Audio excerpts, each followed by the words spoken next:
The engine of Detroit has never been idle.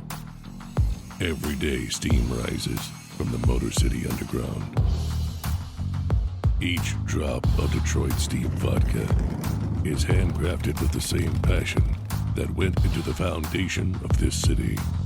We will not falter in our dedication to bring you a product that embodies the spirit of Detroit. This is Detroit Steam Vodka.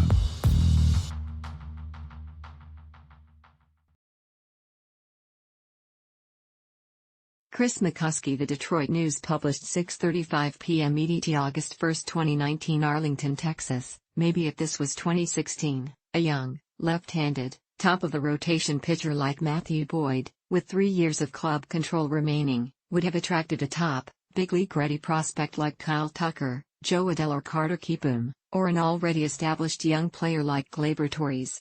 But these days, the Major League Baseball trade market is a vastly different beast. The days of a player like Adam Eaton fetching top prospects like Lucas Giolito and Reynaldo Lopez at the trade deadline are over.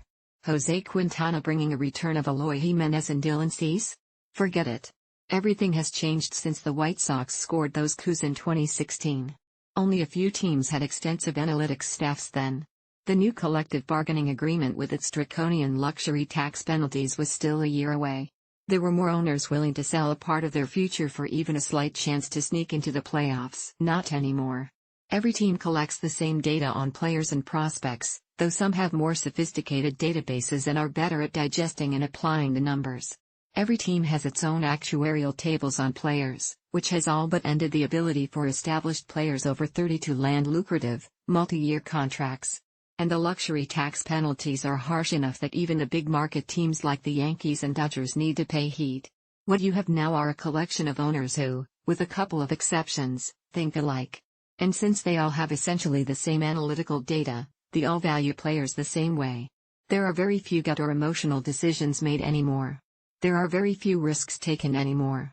Thus, there are very few teams willing to mortgage any part of their future to chase a wild card spot. There were 16 teams within 3 games of a playoff spot on Wednesday. So, the Tigers were among a smaller number of teams in full sell mode. But, most of those teams had little chance of winning a division title. So instead of risking the future for what amounts to a coin flip playoff chance, you play it safe.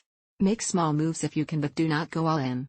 If Commissioner Rob Manfred wants to restoke the trade deadline, and the free agent season, make the wild card round best of 3 and move the one trade deadline back to the middle of August.